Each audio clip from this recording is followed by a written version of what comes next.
saying this is going to be my first oil change. So first thing I'm doing is warming up the engine. And while I'm warming up the engine, I'm going to go ahead and start grabbing the tools and the oil and stuff we're going to be using for the oil change. Okay, these are the things I'm going to be using for my first oil change. It's going to be a funnel, a measuring cup, the oil itself. I'm using Rotilla T1540, 17mm socket head, and a oil filter wrench. Unfortunately, I don't have the proper wrench, so I'm actually going to use a screwdriver, puncture a hole and twist it, or use a channel lock to get it off. The oil filter I'm going to be using is the K&N oil filter. And here's the oil filter I'm going to be using. It has a neat little kind of bolt that's mounted on the end, so you can just use a wrench to remove the oil filter.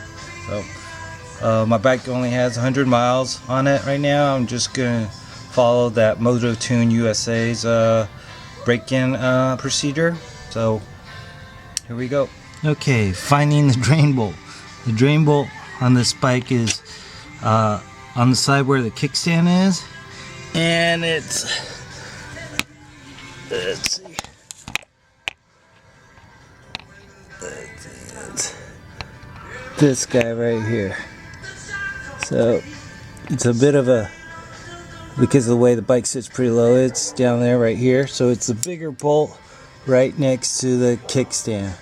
Alright, so that's the one we're going to be removing. So this is the oil drain plug. I finally broke it loose so I can turn it by hand. So make sure you have a pan sitting underneath here before all the oil comes out. So I just back this off. So right now I have the oil draining into a pan. The other thing I want to do is remove the dipstick, so which is okay right here. So just go ahead, back that off.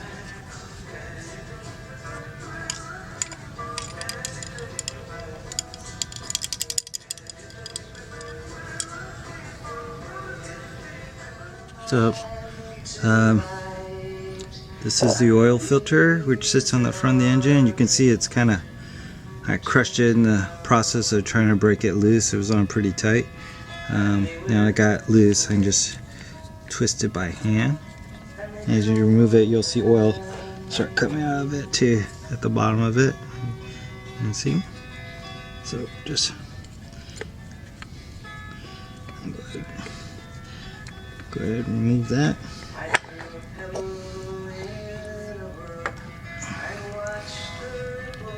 Now, I'm just gonna let it sit, drain for a while till all the old oil comes out. So, this is the oil that I got out. That's the just the first 100 miles.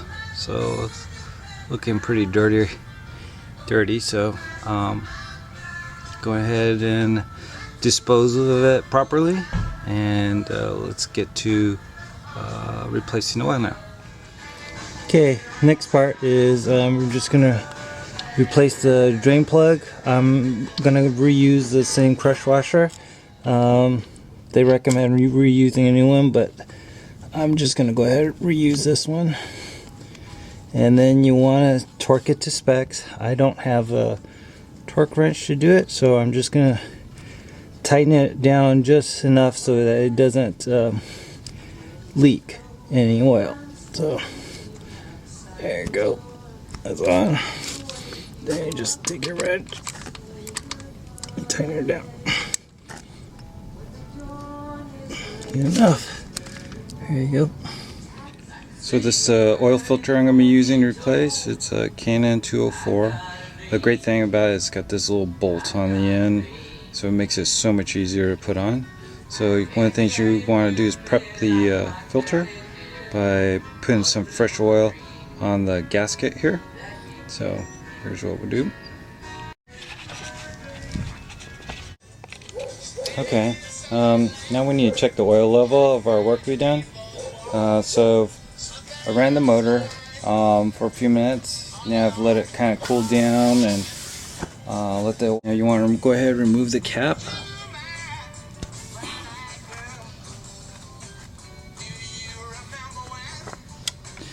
Once you remove the cap, go ahead and wipe off the dipstick.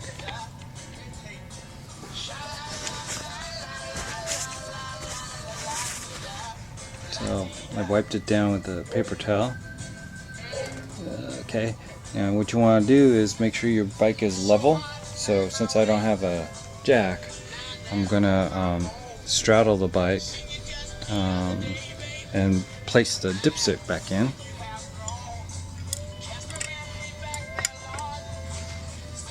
And just place it right on top with your bike level. Go ahead, pull it right back out and check the level. And it's hard to see on the camera, but it actually is showing full. And hard to see because it's fresh oil, but if you take a look by eye, I can see that it's full.